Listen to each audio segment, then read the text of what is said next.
अलैहिस्सलाम हज़रत उम्म साइब या उम्मुल मुसय्यब उनके पास पहुँचे तो उन्हें बुखार था। बुखार की वजह से आवाज़ निकल रही थी, उनकी आवाज़ें आ रही थी।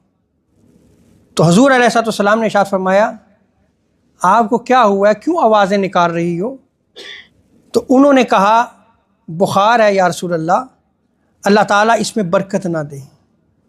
ये उन्होंने हुज़ूर की बारगाह में अर्ज़ किया। तो हुज़ूर अलैहिस्सलाम ने इरशाद फरमाया, तुम बुखार को बुरा ना कहो, क्योंकि ये बनु आदम के गुनाहों को मिटा देता है, जैसा कि भट्टी लोहे के जंग को मिटा देती है। लोहे को अगर जंग लगा हुआ हो, भट्टी में अगर आप डाल दें तो वो उसके जंग को ख़त्म कर देती है।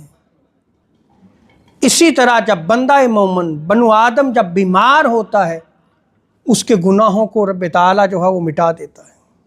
और दूसरा, इस रिवायत से ये भी साबित हुआ कि बुखार को बुरा नहीं कहना चाहिए।